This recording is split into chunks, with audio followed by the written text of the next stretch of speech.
Praise the Lord. Amen. Welcome to Treasures from the Heart here in Hayward, California.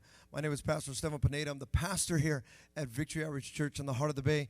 And I am super excited for tonight, for what you are about to hear. I have a very, very special guest, a very special friend, special brother that you're going to be hearing from in just a little bit. And I know that you are going to be blessed. We're going to be just hearing about the life-changing power of Jesus Christ from Brother Celestino Salazar. And it's great to have you with us here tonight. It's great. It's exciting. Is your mic on? Just kind of flip the switch there. We're just flipping the switch here tonight. Is it on? We got to get this here. Low. All right, there we go. All right, there we go. And so make sure to, can you do something? Can you share this? Let everybody know about what God is doing and what God can do in the life of a person who just surrenders their whole mind, their body, their soul over to Christ. And that's what you're going to be hearing tonight. So share this, get it out there, let everybody know, put it in a group, put it on your feed, do a little watch party, do whatever you got to do, because we want to share the gospel. That's what it's all about. Amen. Sharing the gospel. Even though you're clicking the share button, what you're really doing is you're sharing the gospel. And so we had a great time this morning. We had an awesome time this morning. We had service right here in our parking lot here at Victory Outreach Church in the heart of the Bay. And it was a great, great time. We had a very special guest, Pastor Anthony Sanchez. He came, shared a word, fire. Man. Fire from heaven. It was just a tremendous, tremendous time. So when you get an opportunity, check that out later on here on our Facebook, YouTube, Periscope, and many other platforms that are out there. You can check it out. You will love it. Get the message inside of you. Faith comes by hearing, and hearing the word of the Lord. And this morning was definitely no exception. I'm telling you, it's a powerful, powerful time. Now, also I want you to know that we will be having a very special Thursday night reach this Thursday. Because this Thursday, we're going to be showing another live drama. That's right. Another one. As I feel the spirit of DJ Khaled right now. Bwah, bwah, bwah. Another one. Another one. That's right. We're doing another one. Last week we had Drama Rama every single night, and it was awesome. Shotgun, Back in the Day, Blood In, Blood Out, Street Dreams, The World Is a Ghetto. You can check those out. Watch those dramas. Watch those dramas with your mamas. I'm telling you, you are going to love it. Because you've been saving all that drama. Now you can watch it with her, and it's a great, great time. I'm telling you, you're going to love it and be blessed in your spirit. But this Thursday, we got another drama, and it's going to be right here at VO Heart on Facebook, YouTube, and the platforms. Club 36. You're going to love it. Tune in this Thursday at 7 o'clock, Club 36. Tremendous drama, I believe, is going to touch each and every viewer this Thursday at 7 p.m. You're going to love it, love it, love it. Put it on your calendars. Put it on your iPhone. Put it on your Android. Put it on your refrigerator. Put it everywhere. Let them know. Club 36 this Thursday night at 7 p.m. And then also, if you haven't heard already, this Sunday, the 31st, May 31st, Victory Outreach Heart will be opening the doors of our building. Now, if you want to hear our whole guidelines of what we're doing, I explained it this Sunday or this Sunday morning on what is happening. We have a high-risk zone available. We're sanitizing the whole place 3 times over. We have a designated seating chart, much like when you go to the movies. It'll be available here. We have our seating capacity that can seat spread out over 420, up to 408 and 420 spread out. That's spread out. And so that means we're going to, cut that in half and get rid of a lot of the pews, so we can do well over 210 people totally with enough space. So you'll be hearing about that more in the week, but we want you to know that here we've taken every precaution for all the children, for all the adults, for everybody in the midst of this pandemic, because we want you to have peace in the midst of this pandemic. We want you to have favor over the fear that the world is trying to give you. And this is where you're able to express your faith with the fellowship of the saints. And so this Sunday we will be opening 1 p.m. back at our normal time, our normal locations that we have here. May 31st, Victory Outreach Heart is opening the doors right here. And I'm excited. I'm pumped about it. If you want more information about that, you can go onto our website, voheart.org. Look at all the guidelines of everything that we're going to be having and doing to make you feel safe and secure. This is an environment you can feel free to worship the Lord in. So that's what this Thursday night, the drama, and Sunday, grand reopening of Victory Outreach Heart of the Bay. Well, here tonight, I'm excited. I have a very good friend of mine here, and it's great to have you, Celestino Salazar. How are you? Doing good. Blessed, man. You doing good? Doing all right. You feel great? Feeling good. You look good. You look like you have that quarantine. Yeah, got a little quarantine. Body. You know, put on the little quarantine pounds, right? Yeah, just a little bit. A little bit. But I know that you've been here in the church. How long you been in the church now? I've been back 19 years. 19 years. Since I've been back myself. Yeah, you've been back for 19 years, and I know you've traveled the world, right? I've been to Philippines for 6 months. In 2005 and 2006, I went to Indonesia for a year. Oh, wow. You went to Indonesia? Yeah, with Pastor Chucky. Wow, for a year. And that's, they say that's the largest Muslim country in the world? That's correct. That's true. Did you feel that? There was times where you could feel, when I was out there, they actually had a couple of Christians that were killed out there by the government. Wow. Because of the uprising that they're leading. And when they do that, the Muslims, they'll backfire or they'll retaliate. And so one day I was walking to our Bible study that I was leading over there, and I'm walking by myself at night.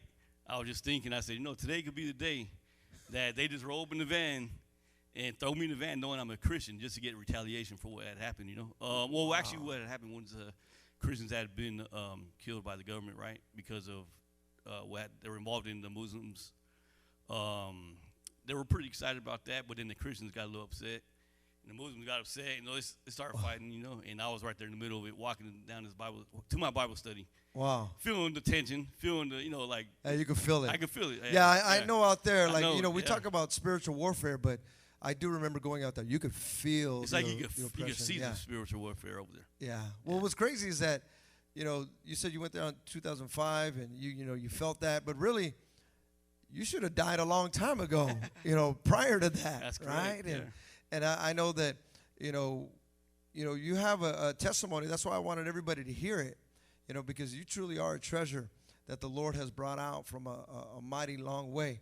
And I remember, growing up, even, we grew up a little bit there at Dakota, here in a little bit, because I played ball a lot there in Union City in Dakota, and you were there as well, your family from there. But how did you guys even hear about coming to the church? So what happened is, back in the day, growing up in Dakota, I remember my family, they used to party, they used to drink, they smoked weed. I was just a little kid, behind these barbecues with the family, hanging out.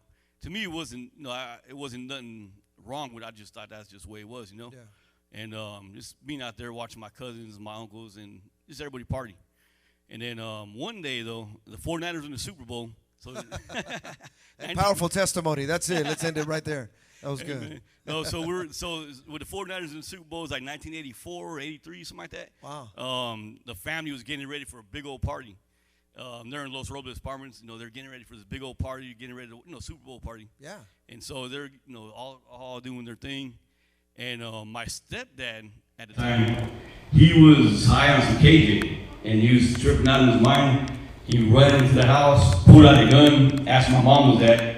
And then when my mom ran out of the bedroom, they got us and put us in the closet, right? My mom stood in front of the closet.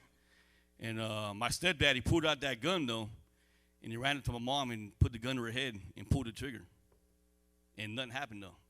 Oh, wow. And then he was looking at his gun, put the gun to her head, pulled the trigger again, nothing happened. And so, and one of the neighbors came running up, talking about they're calling the cops, you better leave, the cops are going to come get you. So he got scared, he took off. That was only God's grace and mercy, right? Wow. But he took off. He drove along the freeway behind where our apartments were and was waiting for the cops to show up. But the cops never showed up. Nobody ever called the cops. They just said that. So he drove back around again since the cops never showed up and tried to pull the trigger again, tried to kill my mom. And with the real gun, it should have went off. But we all know God's grace and His mercy. My mom's here today, Wow. And how old were you at the time? I was 7 years old. Oh, wow. I was 7 years old, yeah. So when I first met you, I was 7 years old. That's when we Yeah, so when you see my mom, just know that that's a walking, talking testimony, miracle. Yeah, that's the grace of God. And so, is that one of the things that led you and your family to come to church? That's what changed. That's what led my mom to Victory Outreach. And my cousin's husband or boyfriend at the time, he was a minister in Victory Outreach, and he started ministering to my mom, saying, "You know what? You should have been dead right now. What are you waiting for? What are you gonna do? How much longer are you gonna wait?" And so my mom finally started coming to Victory Outreach, and God changed her life. My grandmother came, my uncle came, all my aunts and my uncles started coming. The ones that were out there partying, Yeah. Yeah, they all started coming to the church right here on Royal Ave in 1980s, early 80s. Wow. And that's when I was 7 years old, started coming too. That's when I first met you here. Yeah. And I remember, and then we were running around and on the swing sets, yeah, the and the swings. I still remember. I don't know if you remember, but out in those apartments in the back, right off the freeway, the 880. Oh yeah. We were throwing rocks on we the were little freeway. kids. Yeah. And if you were out there right now, we just Don't want to do this. apologize. We apologize to anybody that we might have hurt. Don't try this at home. Yeah. I do remember throwing rocks, and I remember you would throw them, and I'd throw them. And one time in particular, we threw rocks, and it was a high fence, so we couldn't see over. And I just remember throwing a rock, and I heard, psh, On the 880. on the 880, and I just remember, right there in Union City. run! That's correct, yeah. We were probably about 7 years old. Oh, my, I think I'm confessing right now. I'm confessing, Father, and forgive me Lord, right forgive now. us. Yeah, no, and I know we were just, we're just little kids at the time, just kind of running around. But then as you got older, I know kind of the pull started happening within your life. What happened? Well, at the time when my mom came to Victory Outreach, she had met a gentleman who was also involved in Victory Outreach, and they ended up getting together and then getting married. And they were married for 7 years. Yeah. And during that 7 years, my parents ran the men's home here in Victory Outreach, Hayward, and they were real close to your dad, Pastor Steve. My stepdad, this was someone else, not the one that tried to do that, but he became one of the ministers here in the church. But one day after 7 years of marriage, just one day he's got up and left and took off and never came back. And we've seen him every now and then, but that was pretty much it, Yeah. Devil got a hold of him and just took him out. Wow. And when that happened, for the fathers out there, the men of the house, we take the hits. We're like an umbrella. When the storm comes, we're like an umbrella, and we get hit, and it stops the hits from hitting our children and our wife and our family. And so he got hit like that, and then but he couldn't handle it though. Yeah, and then when he left, we got hit. That covering was removed from us, and our family got hit. So how did you feel when that happened? When that happened, I got hit, and I just kind of was resentful towards God, Then just started going down the wrong route, down the wrong road. Yeah. When the hits came, I didn't know how to handle them, and so the trip. When I was younger, I remember my cousins smoking weed and all that, right? Or my uncles and everybody. And then when I was older though, I was like, I'm never doing that stuff. In school, right? They show you all that. Yeah, your brain cells, this and that. The whole drug class, right? So I was like, I'm never doing that. But one day though, I was hanging out with some friends, and I smelled that smell, and it reminded me of when I was 3, 4, 5, 6 years old. And it reminded me of all the good times I remember seeing my family have. And I started thinking, like, oh, that's that smell. I remember that smell. And I remember all the good times my family had. Yeah. And then I was like, you know what? I want to have those good, it drew me in. Yeah. And even though I said I'd never do that, there it was. I took my first hit of weed. And so, sometimes you might not think what you do in front of your kids. And when they're a young age, you might not think it's going to affect them, but it will, though. So you started smoking weed. I started smoking weed. Getting involved. And first I just started smoking weed, little bit, and it got heavier. Next, I was like, I'm never going to drink alcohol, though. Took my first sip of beer. I was like, this stuff is nasty. Soon, though, I was drinking alcohol like it was just nothing. I was drinking on a regular basis. Yeah. My mom would go to school, go around the corner, and my mom would take off work, and we'd come back around the corner and come back in the house and just smoke weed and drink all day. My mom was at work. My mom's like, oh, my gosh. My mom's over there looking at me like, what? No, but seriously, we'd just do that. We would party all day. I got kicked out of Logan at 9th grade. Wow. 9th grade. So you really didn't go to school that much? Didn't go to school at all, really. I'd go to school 3rd period. Lunch was 4th period. hit the fence, come back at the end of school, and That was it. that was it. Yeah.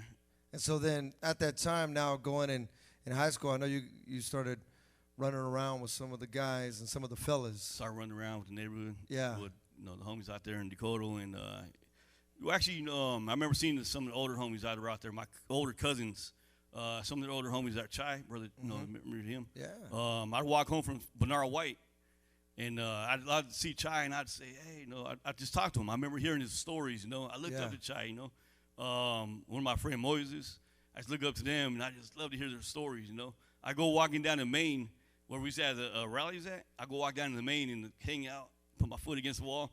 I didn't realize what they're doing, but I thought it was cool, And I'd be out there in the 8th grade, 7th grade, but not really, knowing the full impact of what they're doing. But I just thought it was cool to be out there in the main. Yeah. And so, and like I said, I just remember hearing the stories. I listened to all the guys talking and hearing all the stories. And when I started out there in the streets, I started.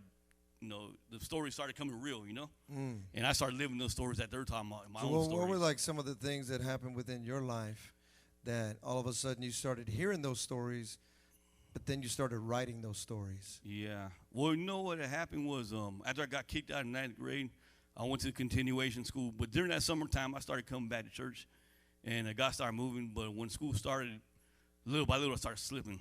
Mm-hmm. And we'd go to my friend's house after school, and they'd be all smoking weed. And they'd be like, hey, you know what?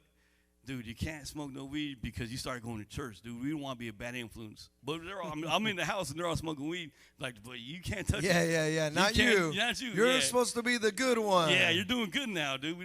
You can't touch this stuff. And then one day, someone passed me a joint. And I was like, oh, I'm the good one, dude. Remember, I'm not supposed to be doing this. Or, oh, yeah. I was like, but you know what, dude? I'm in the house is smoked out. I'll probably high anyway. Just give me the joint. And so I hit the joint, and then from then on, it was back to the way I was, Yeah. And but I started struggling. I was like, man, I should have been doing this. I think I gave my life to the Lord, right? And I was, didn't really know for sure. But I was like thinking I shouldn't be doing this, but I was still doing it. I was still going to church sometimes, thinking like, man, I'm doing wrong. But then I would still go back to school next. Attempted. I'm doing it anyway. And then one day, though, I started selling drugs, started moving drugs, methamphetamines. But I was like, oh, I shouldn't be doing this too. I felt it, the spiritual battle. But one day, though, someone had said, you know what? We're already selling dope. You're already doing this stuff, a little bit here and there. Bro, why don't we just do it all the way, dude? We can just get this money. We'll get our cars. We'll get this and that. Man, we'll do it big. Yeah. And I was like, all right, well, there's one thing. It's one thing to struggle with it, and another thing just say, all right, let's do it. Yeah. No, I was like, I can't be serving God and just straight selling dope, running around, So I was like, let me get back to you. And I was like thinking, then finally I just told God, you know what, God, I'm done. I don't think I need you no more, God. I'm just going to sell dope, and I'm going to go out here in the streets and just go all out to the way I used to be and more. And I told God that was it. And that day right there was the day that my life just fell off a cliff, full force, nonstop without a parachute. Wow. And it's one thing to struggle, God's grace, is still there holding me, the Holy Spirit was telling me, but once I told God, no, I'm done, then that was it. It was over with. What's crazy is that I remember years ago, when we had our church in Union City on Western, and this is when the Apostolic Church was barely being built, right across the street, and great church, man. Love Dr. Cedillo, right? Yeah. I played ball. A lot of my family still goes there. Some of my family that are watching this actually go there. Awesome. Great church. Love them. Played ball with Eric Cedillo. Oh, yeah. And I remember one night we had did the drama Shotgun in that place. It was a small place. Packed it out like 3-4 times. Yeah, I remember. Because everybody wanted to see Shotgun, right? Everybody wanted to involve in Shotgun.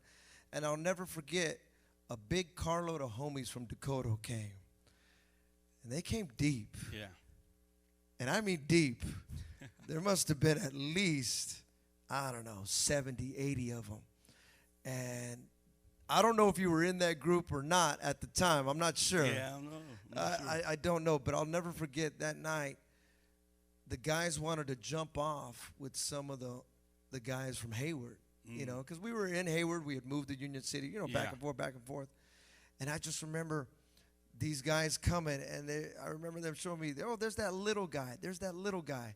And that little guy from Dakota, apparently he was trying to jump it off with everybody. Yeah. Trying to get crazy with everybody. I said, who is this guy? What is going on right now?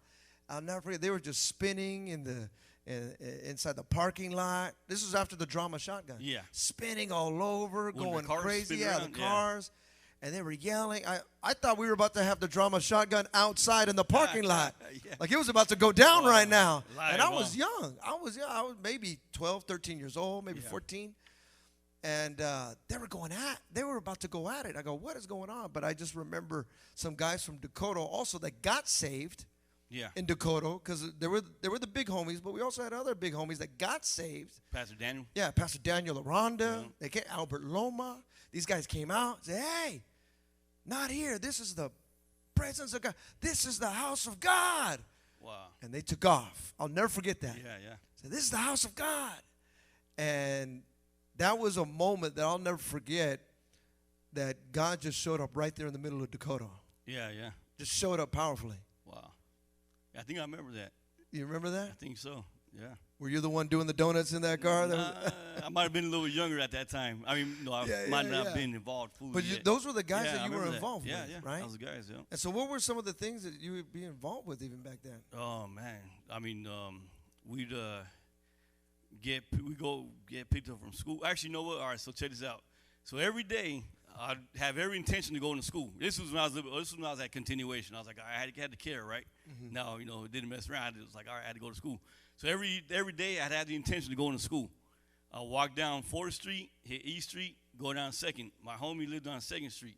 One of my good friends lived on 2nd. Yeah. On the last street before you got to Whipple Road. That's as far as I ever made it. So every day we go down the street, going to school, get to my friend's house, and then every day we just see somebody. What are you doing? Just hitting a 40. All right, why don't you go grab one? So I go down the street on the corner of the liquor store, go get a 40. 2 of us be out there hanging out. We got to go to school. All right, 2 more people walk by, and next you know, we'd have everybody that's supposed to be in school was right there on 2nd Street at my friend's house drinking 40s every single day. And we would make it to same thing at Logan. We make it like halfway through the school time, And that was it. And that was it. I mean, but we had the intention, it was like, all right, I got to go to school and dressed up, fitted up, pants are creased up. Yeah. Shoes are looking good. All right, I'm going to school. And I didn't make it. So I know you didn't make it there. I know before you came to Christ, before you came to church, there were some things that happened within your life that probably should have taken your life a different direction. Yeah. And, what were some of those things that happened that even led you to come and to really come back to the Lord? Well, what happened was I just turned 18 years old, and there was a good friend of mine's that had gotten beat up really bad. We were running the streets, every day I'd be out there running the streets with a good friend of mine's, and he was a little younger, so I was kind of like showing him some stuff, Mm-hmm. We had got arrested a few times, and this person, one of my good friends, he had gotten hurt really bad by another group of people out there in the neighborhood, and they split his head open. They almost killed him. Oh. And so what happened was I was actually out of town. I was in Alvarado, which is pretty far back then, even though it was just across the tracks. Yeah. But I was at my friend's house. I was hanging out over there, and her mom was like, "You guys got to go to church tonight." Whoop-de-whoop. So like, all right. So we went and got lit, went to church, went to smoke some weed, and then we went to church. I think we got to translate whoop-de-whoop for some people right now who are watching. And they're just like, whoop-de-whoop? What's a whoop-de-whoop? That's true. That's true. Translation for, You know what I mean, right? So her mom would say, "Yeah, you guys go to church."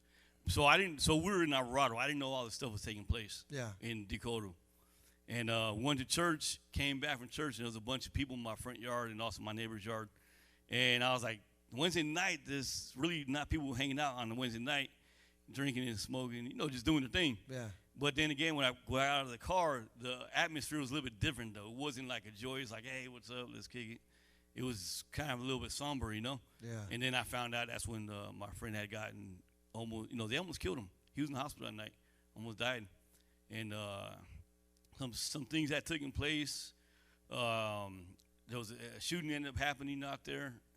2 people ended up getting hit. A couple other people almost got hit. And The next day, though, I walked into a cafe over there on Dakota Road, and there was these cops that were sitting there. They were talking about me, talking about this shooting that I had did. But I didn't, I hadn't done it, so I didn't think any cops were looking for me, right? And I didn't even know the cops were in there, actually. So I walked in there. There's all these cops in there. So I started thinking, should I just take off and run? I'm going to look suspicious. So I was like, nah, I'm going to go sit down for 2 minutes, get up, go hit the back door, and take off running. So I sat down, looked back real quick, and they just looked at me. They ran up, grabbed me, threw me in handcuffs. Or you're going to jail for 5 attempted murders. I said, 5 attempted murders? Oh, yep, 5 attempted murders. We got you right now. We got witnesses saying you were there. Wow. We got people that pointed you out. We got your yearbook. They went to your yearbook. They looked at your picture, pointed at your face, and they said that you're the one that shot their house last night. Wait, so the night before, you went to church and whoop-de-whoop, right? Whoop-de-whoop. So you were at church. I was at church. Not because I wanted to. Not because you wanted to, but you were I forced was to. Forced to go, yeah. Because your friend. Yeah, her mom made us go. And the next day, you were sitting in Santa Rita for 5 attempted murders. 5 attempted murders. So we go to, they arrested me, brought me to Union City at first, the police station. They're like, we know the cops like this, if I was you, I would have did the same thing. We understand what you did and why you did it for. I'm like, hey, I didn't do nothing. Oh, it's okay. You just tell us what you did. We're your friends, we understand you. Where you coming? I was like, dude, I'm telling you, I didn't do nothing. They're like, well, if you didn't do it, who did it? I was like, I'm not sure. I don't know nothing about nothing. They're like, well, you're going to go to prison the rest of your life. You better know something. I said, I don't know. No, that's just all there is to it. Took me to Santa Rita. And in Santa Rita, they put me in the level 4, the maximum security with all these killers. Everybody's in that prison. Everybody's in Santa Rita in maximum security. We're all facing life in prison. Wow. And including myself. I'm going to court, and the judge says, you know what? You're looking at life in prison without the possibility of parole. My first court case. And I said, wait a minute. At first, I went to Santa Rita. And when you're 18 years old, you go to Santa Rita, you come out, you're like, hey, fool, I was in Santa Rita. Yeah. The homies like, all right, you made it there, They look up to you. The young homies look up to you. Older homies like, hey, how'd it go? So I was like, all right, cool. I made it to Santa Rita. It's not that big of a deal. I'm here. I'm going to get out. I'm going to get my props. And but I didn't realize I was looking at life in prison without parole. I thought I was going to be in there for a week and get out probably, maybe a few months.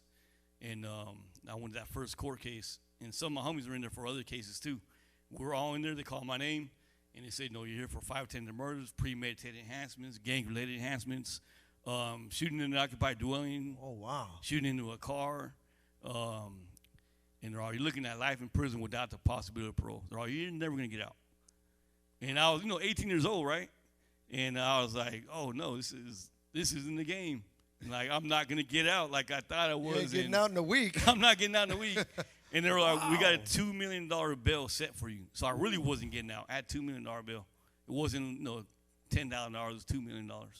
And there ain't no $2 million in the hood. That's for sure. So and my homies that were there, they looked at me like, hey, man, gave me the hug. Like, hey, it's going to be all right, man. You can be all right, they felt my pain. They were crying for me like, man, bro, like, like they couldn't believe it. What did you think when the judge told you that you're getting life without the possibility of parole? I had one tear that came down a little bit. I was like, whoa, all right. Like, it hits you like a brick, And I was like, well, what am I going to do? There's nothing I could do. So now you're in jail. What's happening now? In jail, we finally went to preliminary hearing, which means like preliminary hearings a pre-trial. Yeah. See if they could keep you and send you to the regular trial. And went to that trial, pre-trial, and had a witness that came to court. And the judge that asked me says, do you see the person that shot your uncle and your little cousin? And the witness pointed me out, said, that's the guy right there. Oh, he said, he's the one that did it. And the judge, you sure? You sure that's the one? He said, that's the one. I know him by name. I know his face. He's the one. And so that was it. It was like 99% chance. Yeah. I'm going to prison the rest of my life. That's it. It's done. It's over with. So they're like, all right, we got enough evidence to send him to trial, send him back to Santa Rita, and that was it. And so I finally got my lawyer, there in Santa Rita, and he says, you know what? He said, during this, he said, look, you're going to go to prison. My lawyer tells me this. He's you're going to do a lot of time.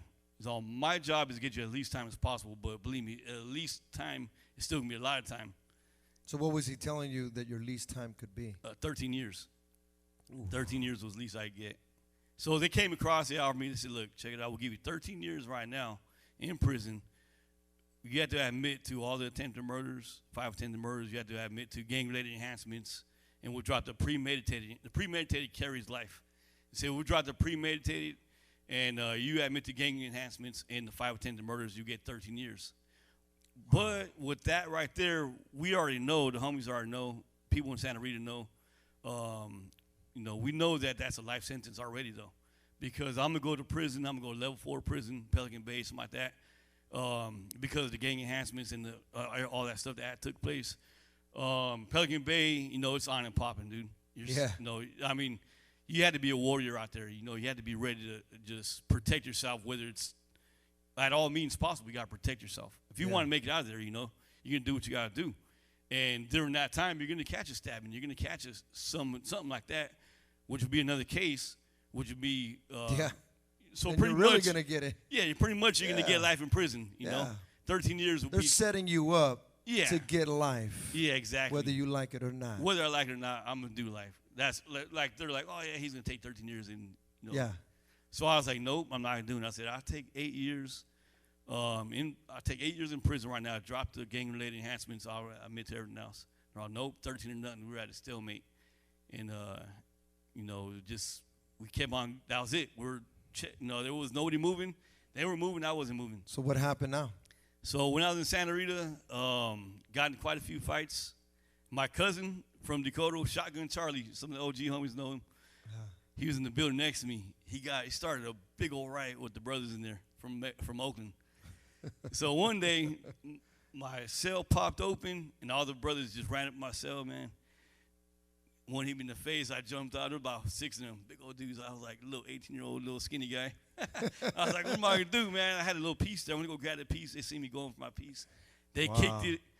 And I was just only there for a few months at the time. I still was not really, still green, I guess you could say, Now I was like, wow, what am I going to do? And, I was like, all right. So they're like, check this out, dude. Your cousin started a big old riot over there. I was in the building with all black guys. I was the only Mexican there from Dakota, or from the East Bay. Wow. And all the black guys are all, we're not going to kill you, but you got to get up out of here. Yeah, you got to go. You got to go. And I was like, oh, man, I can't go. You know what I mean? What am I going to do? So they shot a kite to my mom's boyfriend at the time, was in Santa Rita. Big old homie from Dakota, one of the biggest dudes out there, Miguel Garza. They shot him a kite and said, hey, little dude got it rolled up. We're going to send him over there. And Miguel shot a kite back to the brothers over there. He said, look, you touch that dude one more time, all the brothers over here are going to be sent to the county, to the infirmary. They're going to be rolled up in stretchers and everything else. So now, for those who may not know what a kite is. That's a letter, I guess you could say.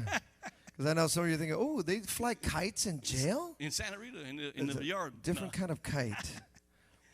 So it does fly, though. It does fly. It flies. It gets from one place to another. So they shot him.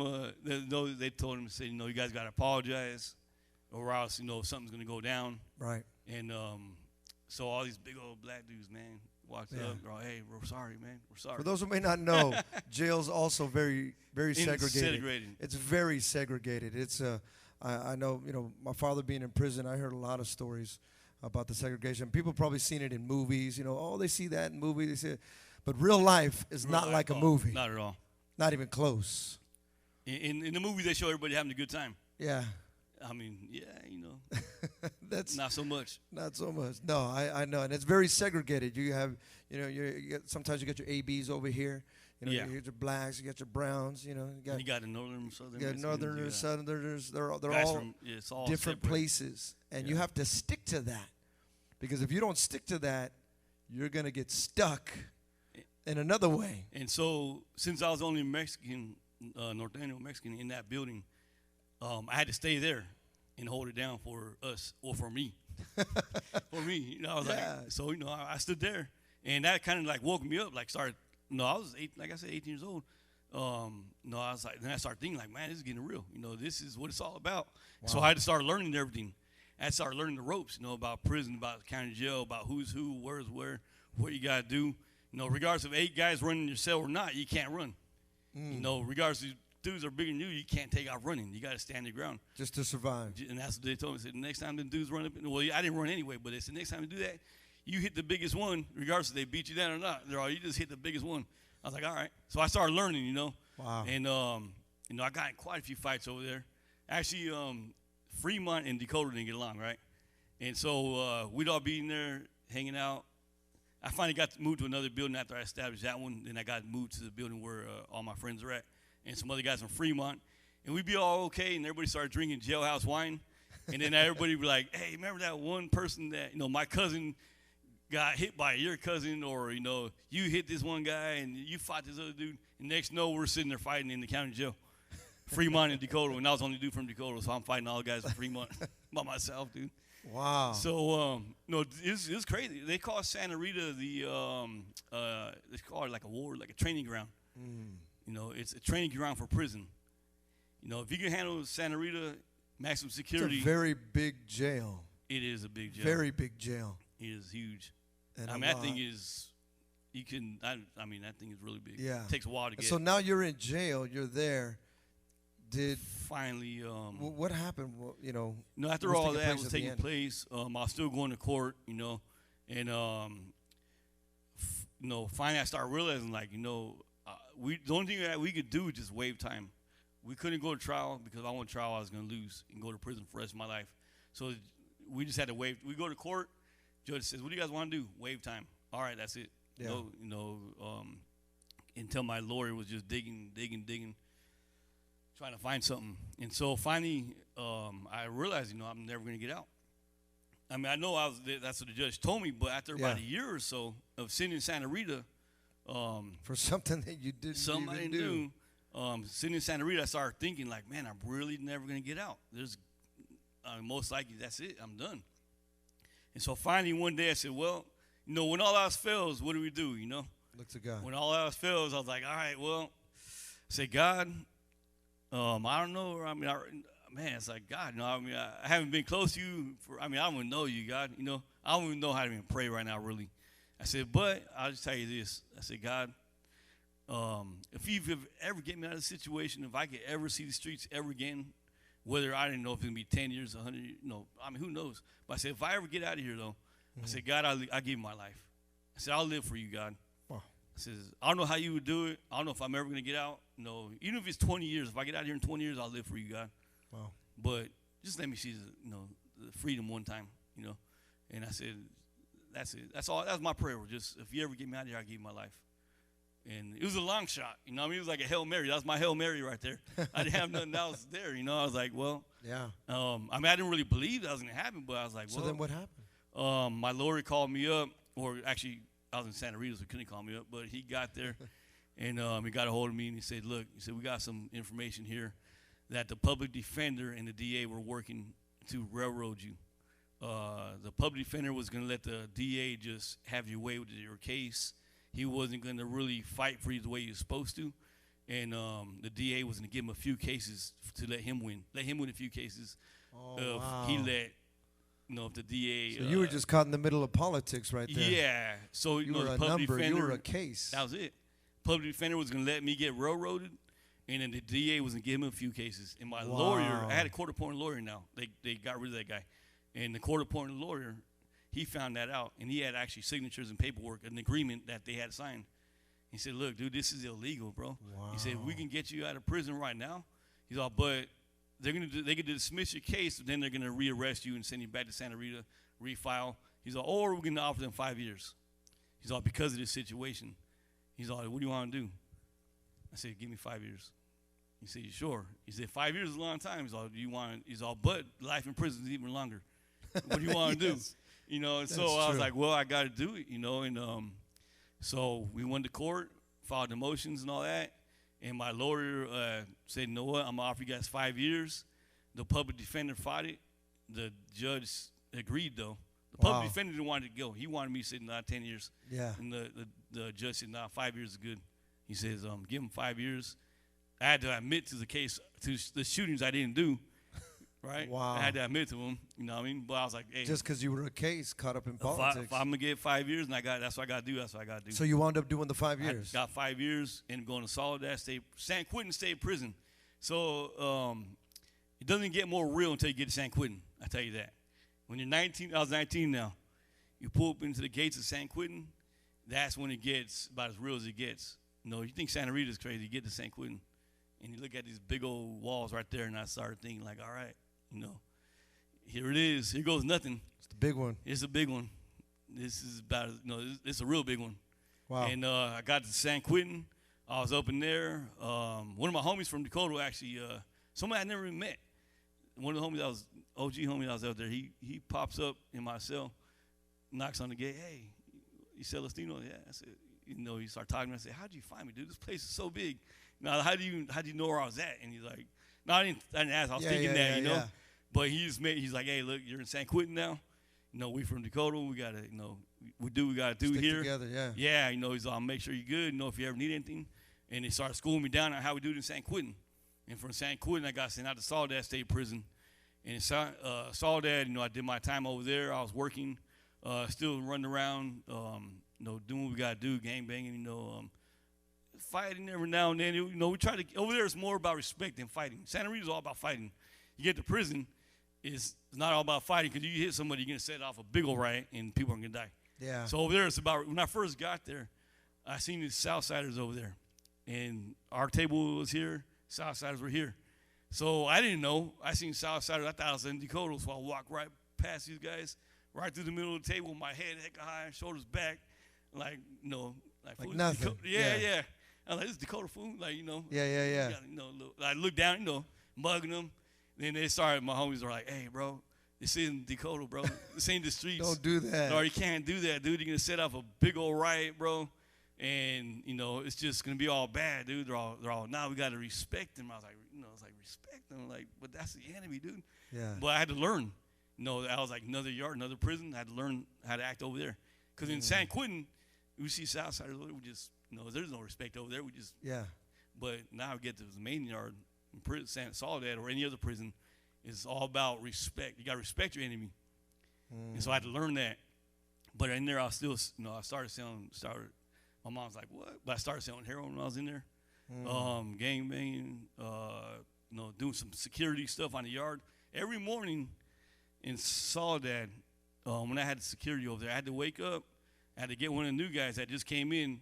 Wow. And I'd had to walk around the whole entire yard, and we had to count every single black person, every single Southern Mexican, every single Mexican from Mexico, every single white guy that was there, every single Asian or others, and every single Northern Mexican. Wow, you had to count them all? Count every single one by one. Wow. And so if there was, say, like on a regular basis, about 70 guys from Southern California, it was a good day. And there was about 20 of us from Northern California. That was a good day. That was a normal day. If there was 80 guys from Southern California, then we were like, I had to go back like, hey, dude, there's 10 more guys than normal. We know we should probably be careful. If there's more guys than that, then it's like, you know what? There's about 100 of them. Something's going to happen. We got to be careful. We got to watch our back. No one go nowhere. Everybody stay together. And it was more than 100. Like, something was going to, it was on popping for sure. Yeah, it's on. Yeah. So we thought if we had, say, 20 of us, and there was about 80 of them, we felt pretty good. We're like, all right, we can take them. We felt pretty good. We're like, all right, we got this, man. We got this. You know. Wow. If there was the less of us that were there, the more tighter we were. If we had more guys from Northern California, of course. we kind of started. So now you've gone from Santa Rita, San Quentin, Soledad. So one day in Soledad, though, it was a couple years later, right? I'm in Soledad and doing dirt. My bunkie sitting there getting high, getting ready to shoot some heroin up, and I hear this voice saying, "Hey, remember that prayer that you said in Santa Rita?" And I was like, "What the heck?" And it was God. God spoke to me right in the middle of all that darkness, in the midst of just selling drugs, in the midst of all that chaos. God spoke to me and said, remember that day that you said that prayer. And you said that when you get out of prison, if you get out of prison, you'll serve me the rest of your life. And I started thinking, like, oh, that's right. I knew it was God. It was God. Yeah. I mean, you can hear him. He said, look, he said, you're doing time. You're doing 5 years in prison. But God said, but when you get out, you're mine. Do whatever. God told me like this. Do whatever you're going to do when you're in prison. Yeah, whatever. So, but you made that promise that once you get out, you're going to be mine. Don't forget that. You owe me your life. Wow. And I was like I turned blue. And I was like, whoa, what? Like probably pale. I don't know. Yeah. But God told me, he said, nah, whatever you do, all right, that wasn't part of the promise. But once you get out, you promised me your life. And I was like, because when things are good, I forgot about God. I'm getting out of prison 5 years, I forgot all about God. But God woke me up and said, no, when you get out. So what happened when you got out? When I got out, my mom said, no, you're going to church. And I was like, all right, let's do this. You were preaching, I think, that day I walked in. Really? And you had the mic. You did the altar call. And he said, Sal, you see me in the back. You're never going to go back. You're never going back, Sal. Come up here. And he prayed for me. Really? Yeah. Yeah. That was the first day I walked in after 5 years. Wow. So I went to church that night. I got arrested. A couple days later, I walked back in church 5 years later. And, wow. yeah, you were preaching, though. Yeah, I remember that. That's heavy. But I was rough, though. I remember, if you remember, I was pretty rough. You were. I was pretty rough. I was rough. Getting in quite a few fights in the church, in our house that we lived in. A couple of the guys that rubbed me the wrong way. Sal, this isn't San Quentin, bro. What are you doing? Little Terrell, I feel sorry for that guy. Oh, I did him man. kind of dirty. Take the shank out of your Bible. Come on, Sal. What are you doing? Yeah, I was pretty rough for the first couple of years. But when I first came, you guys did the offering. And I was like, oh man, all they want is my money. I just had $200 gate money from Santa Rita, San Quentin, or wherever it's all that. Now I had the negative thoughts. It was hard, but I was like, you know what? I had no other choice. What am I gonna do? Am I just gonna leave the church because they want an offering? And it was hard. I ain't lie, it was hard. But I was like, I gotta keep on going. There's no other choice. What am I gonna do? Go back to Dakota? Go back to prison? And it's funny though. I was telling you a little earlier. I went to church on a Sunday. A couple of days later, I went to a Bible study, and the guy that was leading the Bible study his name was Pastor Chucky. Pastor Chucky, if you're watching, how you doing? Well, Pastor Chucky, he was just got out of the men's home, or he still might have been in the men's home. But Pastor Chucky was giving a Bible study for a young adults Bible study. I walked in there. I seen Pastor Chucky. I was like, oh, this dude's from Irvington. From Fremont. Yeah. And remember, I got in the jump and fights and all these guys. So I seen Pastor Chucky. Dakota. Like, yeah. He's from Irvington. Oh, man. I was like, it's about to go down in a man. Bible study right now. I looked at him. I says, oh, man, I don't like this guy. I said, you know what? This guy's fake. I was like, this guy is lying. He's not saved, man. I was looking at him. I was like, man, this dude right here, man. Wow. I didn't like him. And I even busted out with a joint in Bible study. I had my wallet busted. There was a dude that was sitting next to me. His first day was at church. It was his first day at that Bible study, too. Both of us walked in the first day. And I was like, hey, bro, check this out. Dude, I got a joint right here, bro. In Bible study, bro. And this guy's, sharing the word of God. Wow. I was rough, Oh, that's rough, all right. And the guy looks at me, he's like, hey, bro, we're in church, dude. I was like, oh, yeah, okay. But before, I was used to getting high in church. Wow. I go high. Yeah.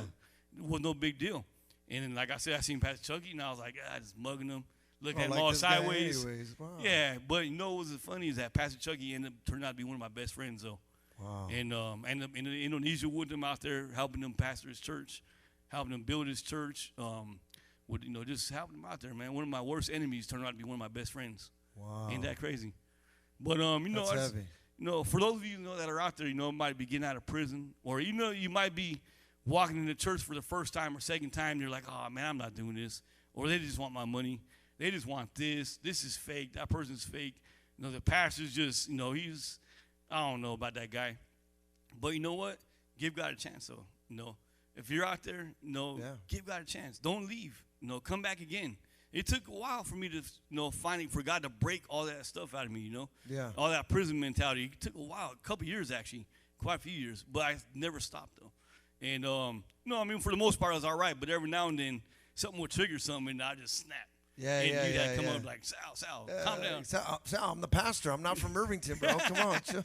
Yeah. I'm okay. I think you might have had to stop me from fighting a couple of people back then. I do remember that. Yeah, I do remember that. Well, you know what? I know that you've been doing tremendous, these past few years, and just to see what God has done within your life now, and being a father, Yeah. Who would have thought us growing up that we'd be a right? father? And so now, just seeing you with your children, your girl, your boy, and just now seeing the hand of God, Amen. move within your family. Your mom, serving the Lord with your mom. You have a Bible study, now, and just all the people that are being touched, within the ministry of what you're involved with now. How do you feel now? Did you ever think you were going to be doing this? No, not at all. I mean, I never did think that. But once it was a trip when I did start coming back to church, God started showing me, God started speaking to me, like, God started putting in my heart. Even though I was rough, God said, no, you're going to go to the Philippines. Wow. You're going to go to the Philippines. I was like, I don't know where that place is at. But check this out. When I was in prison in Indonesia, there was some big old riots taking place. And Christians getting killed out there. And I started reading about it. In prison you had nothing to do, no time to. Yeah. You got time to read. That's what I'm trying to say. So I started reading, and I was like, wow. And I started getting interested in Indonesia. I didn't even know where that place was at, in Santa Rita. It was Soledad. And God started putting that in my heart way back then when I was out there selling dope and running around. Wow. And years later, there I was in Soledad. In Indonesia. I'm sorry. And then Pastor Christian, he was sending me letters when I was in Soledad. He never met me. I never met him. I didn't even know who he was. I was getting these random letters, his testimony. And, I ended up moving into his house a couple years later when I got out of prison. Wow. And Pastor Christian said, hey, remember all those letters you were getting? I said, yeah. He said, that was me that whole time writing you. And so there I was living with him, So he didn't know who I was, but by faith, he was writing me letters, praying for my salvation. And there I am living in his house. And then years later, there I was in the Philippines with Pastor Christian, helping him build his church. Ain't that crazy how God moves? Wow. Who would have thought? Who would have thought? See, everything, God works it all out for his good. God lines it all up. Everything. The steps of a righteous man will be ordered by God. That's powerful. If I would have never been in prison, if I never got locked up for that case, I might have been dead right now, the way I was running. Wow. And so I believe that God saved my life through going to prison. If there's anybody out there listening right now as we get ready to come to a close, if there's anybody out there listening and watching, I know you were sharing a little bit, but let's just say there's a young Sal watching right now. There's a young 14-year-old, 15-year-old. I got everything that I need out there. Nobody can get me. The world is mine. If there's a young Sal out there right now that's involved, what would you tell to that young man, and then also the man that's also maybe even watching from jail or prison or from a home that wants to change his life? If you're a young man out there right now, if you're a teenager and you run around the streets, I know you know that it isn't right. You might be tough, you might be putting on a show from your friends, but deep down inside of your heart, I know, and you know that it ain't right. And you know that God's been calling you. You know God's been, a lot of folks even grew up in church out there, and you might even been growing up in church out there as a youngster, and you might have slipped away for whatever reason, but I just want to let you know that God is calling you back, and you got to give God a chance. And when you do give God a chance, it ain't going to be easy, but it's going to be well worth it. I'd hate to see these teenagers out there, if that's you, I'd hate to see you in prison. I'd hate to see you falling down the road I went down. I'd hate to have you realize as you're facing life in prison that, maybe I should change my life now when it's almost too late. Why wait until you're in prison to change your life? Give your life to God now. Well, you still have an opportunity. Give your life to God now before that gun is put to your head and you don't know if that gun's going to go off or not, Give your life to God now before you OD on that heroin or whatever it might be. Why wait? Why take a chance on your life? Give your life to God now. Amen. And if you're out there in prison right now, if you just got out of prison right now, or if you're my age, you know, and you're still running around and you're trying to do right, you know, but you're still struggling, you know, come to the church. Come out here to Victory Outreach. Give us a call, you know. Even tonight, you can go on your phone and you can put your number there. We'll get a hold of you. Yeah. No, we'll go pray with you. You know, God is the way, the truth, and the life, you know. We think we know it all, or sometimes we know we don't know it all, but we just don't know what to do. We don't know where to go for the answer. But Jesus Christ is the answer. Yes. You know, your salvation, giving your life to the Lord, that's the answer to all your problems. That's the answer to that alcohol, to that heroin addiction, to that pornography addiction, to whatever it might be that's holding you back, that you're struggling with. You know, God, He's the way, the truth, and the life.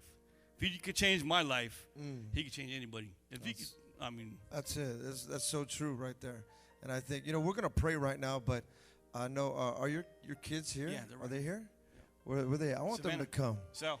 I want them to come. Can they come right now? Come on, I yes. want you to see that, you know, Where's Sal, he's probably running around right now. He's the little Sal. Yeah. I hope he's not throwing rocks on the freeway right now. Throwing rocks on 8th Street behind the fence. I hope not. He probably Slow might be. down. There he is. There he is. He got wheels. Come on up here, little Sal. Come on, that. turn around. Look at the camera here. Look at this. Savannah. And his daughter, Savannah, as well. And, you know, they're a great family. The kids over here, and I know they've been so handsome. Look how handsome he is. Look at that. And, then, you know, this is just what God can do within a family's life. And this is true treasures from the heart, that God has a plan for each and every one of you that are watching. That, like he said, if God can do it for him, He can do it for you. For those of you that are watching right now, I want to give you an opportunity to accept this Jesus into your heart. Accept Him into your life. And allow God to do the supernatural within your life. You heard it earlier. Sal just said a little prayer. A small little prayer. Matter of fact, he didn't even know what he was saying.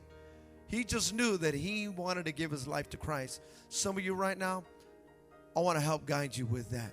Can you do this with me? Repeat this prayer with me as you accept Jesus into your life. Say, Jesus, I come before you, a sinner, asking for forgiveness of sins. Come into my life. Be Lord of my life. Because Jesus, I believe you died and rose again on the third day for someone like me. I want to live for you, and I renounce the old. In Jesus' name, amen. Amen. That's it right there. Right now is your opportunity to live for Him like never before. You heard a powerful testimony of the life-changing power of Jesus Christ. Savannah, how do you feel? What do you think about your dad? I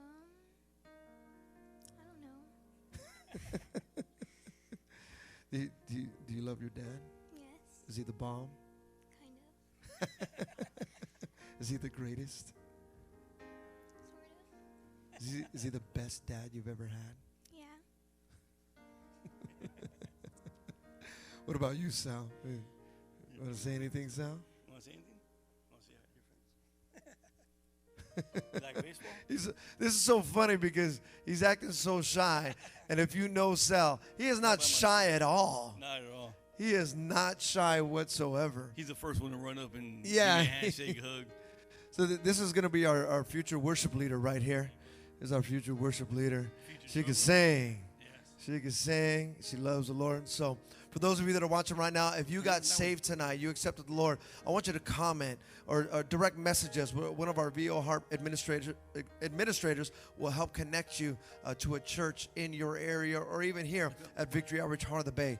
We want you to grow in the things of God. You accepted God. Now we want you to grow in the things of God. So whether you're on YouTube, Facebook, Periscope, Instagram, wherever you're at, whatever platform that you would get connected, here within the heart of the Bay. Get connected to the kingdom. Amen. Be a saint that will live for Christ. Not just talk about it, but let's be about it. And so we pray that you were blessed here with Treasures from the Heart. Thank you, Sal, for coming. Thank you, Pastor. Savannah, for allowing us to have your dad. Little Sal, one last time. Anything else you would like to say to all your adoring fans that are watching right now? Sal, what would you like to say? He's a Niner fan, by the way. see, that's good. You're going away from the steps that your dad took, being a Raider fan. You don't want that anymore. See, look at, you're already giving your son a better life. I feel the Spirit of God upon that right there. Oh, wow. Amen, Well, listen, amen. we thank you for watching. Share this video, like it, subscribe if you're on YouTube or Facebook, whatever you can do. We want to get the gospel message and the life-changing power of Jesus Christ. This testimony, I believe, has touched somebody here tonight. God bless you. We love you. Once again, my name is Pastor Stefan Pineda, the pastor here at Victory Outreach Church in the heart of the Bay. From my heart to yours, don't ever forget, Jesus loves you. God bless you.